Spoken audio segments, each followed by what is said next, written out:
Tá, então, eles estão estudando para justamente criar uma espécie evolutiva do ser humano. Eles já criaram.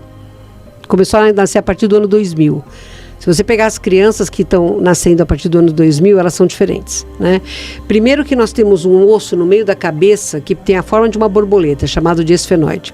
Cada vez que a humanidade deu um salto quântico do Australopithecus para o habilis, do habilis para o erectus, do erectus para o sapiens, do sapiens para o sapiens sapiens, que somos nós, esse osso inclina. E ele, a partir do ano 2000, começaram a nascer crianças com uma inclinação diferente. Todos os dentes encavalados, a boca é pequena para o número de dentes que tem, porque mudou a angulação dos esfenoides. Isso já está mapeado no mundo inteiro, tá? Essas crianças que estão nascendo, elas não são como nós, que temos medo da própria sombra. A gente bota a sombra embaixo do tapete, né? Põe todos os cadáveres dentro do armário e você não quer enfrentar. Porque a gente não está preparado, não tem maturidade para enfrentar os cadáveres, os fantasmas do nosso passado.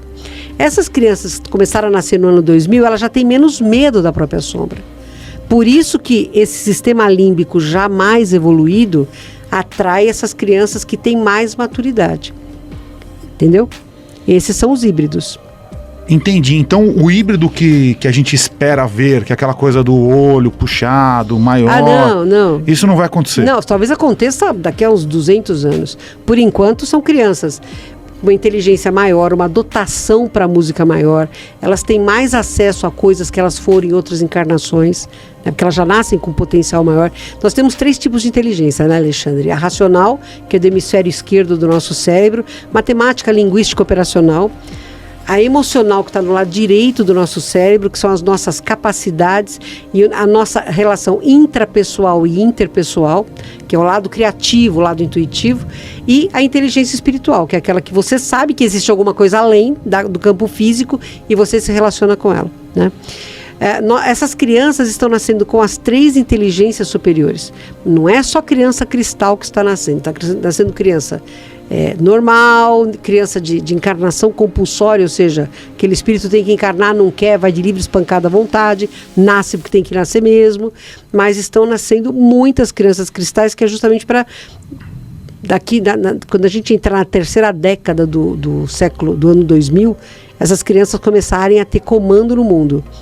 E essas crianças vão fazer a diferença, porque elas pensam diferentes. A maioria delas hoje amam a natureza, algumas já não querem comer carne de jeito nenhum, têm mais resiliência, compartilham mais, não são tão apegadas. Então essa é a mudança que a sociedade não muda de fora para dentro e de cima para baixo, ela muda de dentro para fora e de baixo para cima. Por isso que Jesus nasceu entre os pobres e não entre os ricos. Porque ele tinha que fazer a mudança dentro do povo. Não chegando de fora, eu sou o teu Deus, me adora. Isso é bobagem, porque você não vai ouvir. Mas ele veio dentro para mudar de dentro para fora e de baixo para cima. E essas crianças são a base do novo mundo. Elas estão aí para fazer a diferença. Tá, eu queria comentar só aqui. A gente recebeu um relato no nosso e-mail e também no nosso canal de uma mãe que ela estava grávida. Ela fez todos os exames lá de pré-natal, de acompanhamento da gravidez e tal, não sei o quê. E aí, teve uma noite em que ela alegou que foi abduzida, é o que ela entende, e o bebê sumiu do útero dela. Ela mandou esse relato pra gente. Foi. E aí, depois ela foi pro hospital e tal, não sei o que, o hospital falou, olha, você nunca esteve grávida. Mas ela levou os exames, e ela falou, olha, eu tava grávida até uma semana atrás, como que é possível? Ele falou, é um erro, não sei o que, babá. E ela tem certeza que foi o que aconteceu, que o bebê híbrido dela, porque ela disse que ela sentia forças diferentes dentro dela mesma e tal. E aí quando esse bebê foi tirado dela, assim, é como se nunca tivesse acontecido clinicamente, mas ela tem os documentos de quando ela estava grávida efetivamente. Você consegue comentar um pouco desse caso? É muito frequente, porque as mulheres, elas não cedem apenas o óvulo, né? Elas cedem também a hospedagem. E eles costumam tirar no primeiro trimestre esse feto. Tá? A criança híbrida e o que são realmente de fora do planeta Terra, eles precisam de 7 meses e meio de gestação no máximo, não precisam mais do que isso. Então aquele prematuro que já nasce forte, abre o olho e segura a cabeça, porque a criança hoje já nasce com uma maturidade neuropsicomotora maior. Então antigamente o bebê só ia identificar som depois de um tempo, hoje ele nasce, ele já vira a cabeça na direção do som, ele já segura a cabeça, né? Essas crianças são retiradas no primeiro trimestre mesmo, cada vez que eles colocam o híbrido, porque a gente fala, é para colonizar a Terra. Não, não é só a Terra, né? Existem outros planetas que estão recebendo crianças híbridas da Terra. O planeta Terra tem um DNA raiz de muitas espécies da nossa galáxia. Então o trabalho que você fala, é híbrido só para o planeta Terra. Não, não é. São híbridos para vários planetas que, assim como a Terra, também vão passar por um momento de regeneração. Então você vê crianças que são mais reptilianas, crianças que são mais insetoides ou mais zeta-reticulianas, né? Existe um vídeo interessantíssimo que até estava na internet, eu não sei se ainda está, mas o Marco Antônio Petit, que é um excepcional ufólogo brasileiro, talvez o maior de todos em termos de nível de pesquisa de livros escritos, e são 2 irmãos norte-americanos, o John e o James, né, que eram abduzidos desde pequeno. E o John, eles mostram o John durante as sessões de hipnose, aquele horror, xingando, chutando, blá blá blá. Aí termina esse vídeo, né, o John chorando, e ele fala, nunca mais me levaram, né? Na última vez que eu estive com eles, o Grey colocou um bebê no meu colo e me falou por telepatia assim, ele é seu filho. E eu olhei para ele é um ser híbrido entre nós humanos e os Greys. E aí entraram crianças na sala e a mais velha era uma menina, tinha cabelo claro. E ela, por telepatia, falou para mim, está tudo bem, papai, muito obrigada. E ele chora copiosamente. E isso são muitos relatos. Você pega estudos do Johnny Mack, um psiquiatra de Harvard, que quase perdeu a possibilidade de ser médico por causa dos processos que ele respondeu. Que ele começou a pegar pessoas que chegavam para ele com relatos anômalos de abduções, submetia a hipnose e começou a pegar relatos malucos. E ele falou, não, isso é abdução. Se ele tivesse falado síndrome de abdução, clinicamente, medicamente não teria problema, cientificamente teria problema. Mas ele foi aberto à abdução e ele começou a estudar. E ele foi o maior exponencial científico desse estudo mesmo, no mundo, né? Tem um documentário chamado Taken, que não tem nada a ver com o filme, com a série do Spielberg, que ali você encontra relatos de várias pessoas que foram estudadas pelo Johnny Mack, falando das suas experiências, de como os filhos eram retirados, né? E do contato que eles tinham com esses filhos, né? Tem um abduzido brasileiro chamado Marcos Cabral, do Rio de Janeiro, que ele relata o amor que ele tinha pelas crianças híbridas que tinham o espermatozoide dele. Então existe, assim, não tem como você alienar, não é, o humano que faz parte desse processo nova raça humana ou novas raças galácticas, porque existe um link emocional. Tem muitas mulheres que sonham, Alexandre, que estão na nave amamentando crianças. E o David Jacobs, que é o maior pesquisador do mundo de abduzidos, ele tem uma casuística de mais de 1.400 casos, vários livros escritos, ele diz que as mães, existem mulheres que são levadas à nave para ensinar sentimento para essas crianças, porque existem civilizações que perderam a capacidade emocional, trabalharam tanto o lado esquerdo do cérebro que perderam a capacidade emocional. E os humanos são muito importantes, ainda que sejamos muito imaturos, mas nós somos muito importantes para ensinar essas civilizações a voltar. Qual é o nome disso que você está sentindo? É raiva. Qual é o nome disso que você está sentindo? É amor. Então, são mulheres e homens que são levados para a nave para trabalhar com essas crianças híbridas para ensinar para elas o nome do sentimento. Isso que você sente é isto. Se a gente for considerar o caso do homem em si, tudo bem, você está retirando lá o esperma, aí você vai tirar uma gota de esperma que você pode gerar reflorestar um planeta inteiro. Tem pré-requisitos, porque o espermatozoide tem que ser uma energia quântica, um campo quântico adequado. Você não consegue fazer hibridização com espermatozoides que não tem um campo quântico adequado. Então o homem produz milhões de espermatozoides, mas alguns estão vitalizados, prontos para gerar vida, a maioria não. Não, mas o ponto que eu quero chegar é o seguinte, no caso dessa mulher que ela mandou esse relato pra gente, ela mandou um relato, assim, bem completo, bem claro, né? E ela, aparentemente, ela estava perturbada, porque, assim, ninguém acredita nela. Sim. ela tem os documentos do antes e depois, ela sentiu, ela soube, ela esteve grávida efetivamente, o bebê sumiu. Então, assim, é um processo que é muito traumático. Assim. Como que Muito fica uma situação para uma mãe como essa? É terrível, é terrível. É porque alguém que você gerou e não é seu. E a gente fala, na Casa do Consolador, que é o centro espiritualista que eu fundei há 30 anos atrás, nós temos 240 casos estudados. Até a Margarete Áquila, que é a nossa neurocientista de plantão, né, psicanalista tal, hipnóloga, que faz o estudo desses casos. A mulher fica desesperada, porque é o filho dela, ela sente aquela, sabe, o ninho vazio, né? É bem difícil, tem mulheres que ficam muito presas nisso. Outras não, outras se libertam com mais facilidade, mas existem mulheres que, principalmente como esse caso, que ninguém acredita nela, né? E ela tinha documentação que provava que ela estava grávida. A gente vê isso frequente, isso não é raro não, o que ela está passando. Mas não é cruel demais isso? Então, não é cruel pelo seguinte, antes de você encarnar, você assume que você vai fazer parte do projeto. Porque são geralmente espíritos que têm um compromisso coletivo maior. E eu devo ter um bruto compromisso coletivo. Né?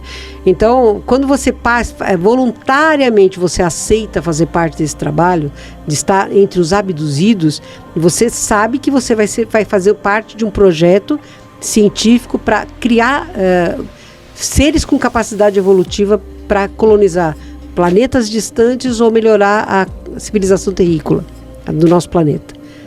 O problema é que você não lembra que você fez esse acordo, então dói. É por isso que nós temos que trabalhar o desapego, porque não adianta eles não, existe uma norma, né? ET não é, a maior parte dos ETs que eu conheço não são emocionais, entendeu? É o trabalho, é aquilo, é o projeto, a gente se atém ao projeto. Interessante. Mas assim, eles são capazes de entender que Total. Sim, porque eles também têm família, eles também têm filhos. Agora, é aquela coisa, você é capaz de se desapegar? Porque a gente não é abandonado por eles. Eles trabalham a nossa mente na nave, entendeu? Nós temos N opções de aprendizado na nave, mas existem pessoas que são mais apegadas. No caso dela, quer dizer, imagina, você tem exames que provam que você está grávida, aí some o bebê, você não lembra de ter abortado esse bebê, e você escuta que a gravidez não existiu, era uma gravidez psicológica. Então isso é horrível, porque quando você é dito para você que você não está falando a verdade, você está falando a sua verdade, existe um choque intenso, o ego sofre pra caramba. Além de você sentir que você perdeu alguém que estava dentro de você, que você desejava, né? Mas isso, eles trabalham muito a nossa mente.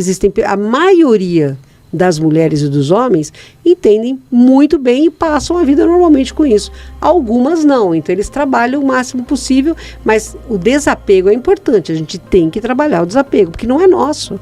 O filho não é nosso. Nós somos apenas um campo de passagem.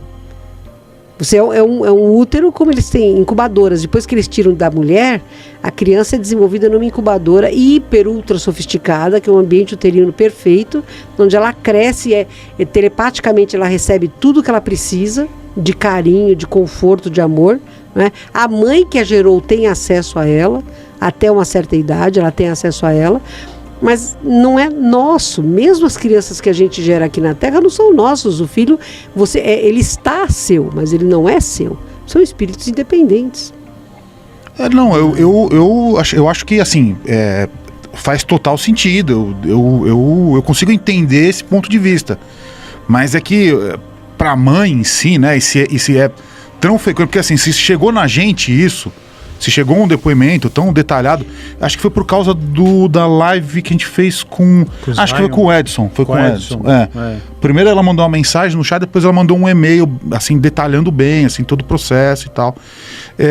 Mas aí, vamos tentar entender uma coisa. Você, de certa forma, você gera uma contribuição constante para uma raça específica? Não, é a confederação. A confederação dos planetas dessa galáxia chama Confederação Galáctica. Sim. Alguns dizem Federação Galáctica, mas é um conjunto de planetas muito mais evoluídos do que a Terra, já são bem avançados, não apenas tecnologicamente, mas moral e eticamente.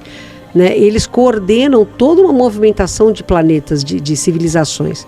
Então, no braço de Órion, a Terra é a bola da vez. A gente é que vai transitar de nível, porque vamos combinar, não dá para continuar do jeito que está, né? nós vamos acabar com o planeta. Então, o foco no braço de Órion é a Terra. Mas a galáxia é gigantesca, existem muitos planetas em situações piores do que a Terra. Né? Planetas que já entraram na regeneração. E esse trabalho é feito para todos esses planetas, é tudo escola, que vai receber híbridos.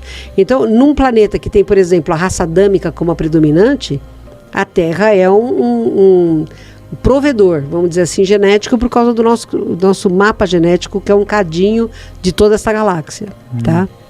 Então, não, pode falar, Guru. Se a gente for para classificar, para entender, um que você, do espaço, assim, um bem inferior e um bem superior, só para a gente ter uma ideia. Plutão é um planeta prisão. Plutão, que vira planeta, sai de ser planeta, né? É um planeta prisão, os espíritos piores estão lá, tá? Então, do nosso sistema solar. Você pode dizer até que os que já moraram na Terra e são ruins Sim, é um planeta prisão do sistema solar. Rola uma história, que eu não vou falar o nome desse cidadão aqui, porque o YouTube não gosta, tinha um bigodinho. Pois é, assim. esse, então, não é o Charlie Chaplin, não é o Charlie Chaplin, Ele foi para lá. Eu não sei se ele ainda está lá, mas ele foi para lá. Em compensação, você tem Vênus, por exemplo, que é um planeta muito mais avançado. Lá já não tem mais corpo físico, né? Eles já são só espírito, não precisam mais encarnar. É um planeta quase feliz já, que está muito mais avançado do que a gente. E um que é feliz mesmo, que é totalmente... o Sol, né? O Sol é um planeta feliz. O Sol né? é só alegria. O Sol é só alegria, porque você fala, né? O pessoal de Júpiter, Saturno, cara, é planeta gasoso, não pense em vida lá. O que tem vida é nos anéis de Saturno, nos sóis, né? Você vê Júpiter, tem um sistema solar só dele, né? O dia que ele encandecer e virar Sol, porque hoje Júpiter já passa o dobro da energia que ele recebe do Sol. Então ele já é um Sol, ele vai virar um Sol de verdade. Ele já tem um sistema solar dele, já tem as luas, e a gente já tem provas de existência nessas luas, principalmente a Europa, né? E Saturno é um outro planeta gasoso, que a gente sabe que nos anéis de Saturno você tem muita coisa que rola lá, deve ter muita encrenca naqueles anéis. Nas luas também, são planetas gasosos, então não dá para você pensar encarnados em planetas gasosos, não existe, mas nas luas sim. Agora, Marte, por exemplo, que é um planeta sólido, pelo que a gente sabe, se autodestruiu, né? Destruiu a civilização com uma guerra nuclear pesada, e hoje quem vive lá é intraterreno, né? É um planeta de regeneração, quer dizer, vibracionalmente ele está melhor do que a Terra, mas eles ainda estão em recuperação. Eles não conseguiram ainda voltar a ter um planeta habitável na sua totalidade. Já Vênus é um planeta onde os espíritos são completamente liberados, já não tem mais karma nenhum para saudar, não encarnam mais, estão em pleno processo evolutivo, é o que você chama de planeta feliz. Eles não têm mais karmas e não têm mais provas. Ali é só concretização de ideais, né? Então eles são espíritos co-criadores mesmo.